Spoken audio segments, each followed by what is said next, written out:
ನಮಸ್ಕಾರ, ನೀವು ನೋಡ್ತಾ ಇದ್ದೀರಾ ನ್ಯೂಸ್ ಫಸ್ಟ್ ಲೈವ್. ನಾನು ಮಧುಸೂದನ್. ಮೊದಲಿಗೆ ಹೆಡ್ಲೈನ್ಸ್. ಸಿಎಂ ಸಿದ್ದರಾಮಯ್ಯಗೆ ಮೂಡಾ ಸಂಕಷ್ಟ, ತನಿಖೆ ನಡೆಸಲು ಪ್ರಾಸಿಕ್ಯೂಷನ್ಗೆ ಅನುಮತಿ ಕೊಟ್ಟ ರಾಜ್ಯಪಾಲರು. ಟಿಜೆ ಅಬ್ರಹಾಂ ನೀಡಿದ್ದ ದೂರು ಆಧರಿಸಿ ಕ್ರಮ.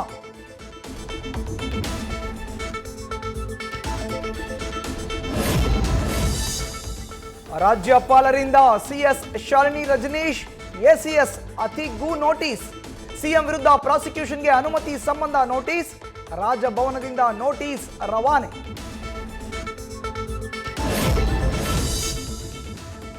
ಪ್ರಾಸಿಕ್ಯೂಷನ್ಗೆ ಅನುಮತಿ ಬೆನ್ನಲ್ಲೇ ಅಬ್ರಹಾಂಗೆ ರಾಜ್ಯಪಾಲರ ಬುಲಾವ್. ಮಧ್ಯಾಹ್ನ 3 ಗಂಟೆಗೆ ಬರುವಂತೆ ಅಬ್ರಹಾಂಗೆ ಕರೆ. ರಾಜ್ಯಪಾಲರನ್ನ ಭೇಟಿಯಾಗಲಿರುವ ಅಬ್ರಹಾಂ.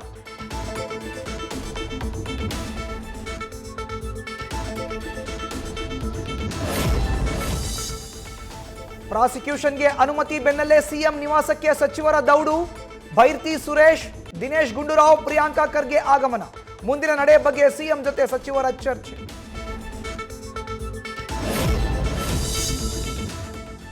ಪ್ರಾಸಿಕ್ಯೂಷನ್ ಅನುಮತಿ ಬೆನ್ನಲ್ಲೇ ಸಿದ್ದು ಲೀಗಲ್ ಟೀಮ್ ಚುರುಕು.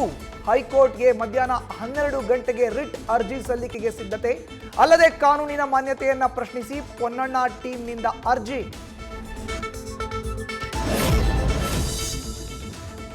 ಸ್ವಾತಂತ್ರ್ಯ ದಿನಾಚರಣೆಯಂದು ಗವರ್ನರ್ ಮತ್ತು ಸಿಎಂ ಮುಖಾಮುಖಿ. ರಾಜಭವನದಲ್ಲಿ ಬ್ರೇಕ್ಫಾಸ್ಟ್ ವೇಳೆ ಇಬ್ಬರು ಮುಖಾಮುಖಿ.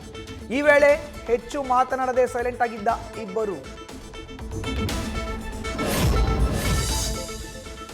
ಮೂಡಾ ಕೇಸ್ನಲ್ಲಿ ಸಿಎಂ ನೇರವಾಗಿ ಇನ್ವಾಲ್ವ್ ಆಗಿಲ್ಲ. ಕೇಂದ್ರ ಸರ್ಕಾರದಿಂದ ದ್ವೇಷದ ನಡೆ. ಸಿಎಂ ರಾಜೀನಾಮೆ ಕೊಡೋ ಪ್ರಶ್ನೆಯೇ ಇಲ್ಲ. ಬೆಂಗಳೂರಿನಲ್ಲಿ ಗೃಹ ಸಚಿವ ಪರಮೇಶ್ವರ್ ಹೇಳಿಕೆ.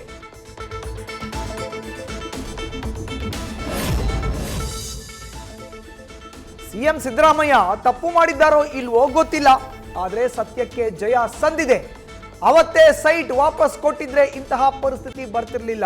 ಮೈಸೂರಿನ ಬಿಜೆಪಿ ಶಾಸಕ ಶ್ರೀವತ್ಸ ಹೇಳಿಕೆ. ಆರ್ಟಿಐ ಕಾರ್ಯಕರ್ತ ಸ್ನೇಹಮಯಿ ಕೃಷ್ಣಾಗೂ ರಾಜ್ಯಪಾಲರ ಬುಲಾವ್. ಮೂಡಾ ಹಗರಣದ ಬಗ್ಗೆ ರಾಜ್ಯಪಾಲರಿಗೆ ದೂರು ನೀಡಿದ್ದ ಸ್ನೇಹಮಯಿ ಕೃಷ್ಣ. ರಾಜ್ಯಪಾಲರ ಕಚೇರಿಗೆ ಆಗಮಿಸಲು ಸ್ನೇಹಮಯಿ ಕೃಷ್ಣಗೆ ಕರೆ. ಸಿಎಂ ವಿರುದ್ಧ ಪ್ರಾಸಿಕ್ಯೂಷನ್ಗೆ ಅನುಮತಿ, ಸಚಿವರ ವಿರೋಧ. ರಾಜ್ಯಪಾಲರಿಂದ ಇದನ್ನ ನಾವು ಅಪೇಕ್ಷೆ ಮಾಡಿರಲಿಲ್ಲ. ಉದ್ದೇಶಪೂರ್ವಕವಾಗಿ ನೋಟಿಸ್ ಕೊಟ್ಟಿದಂತಿದೆ ಎಂದು ಎಂಬಿ ಪಾಟೀಲ್ ಕಿಡಿ.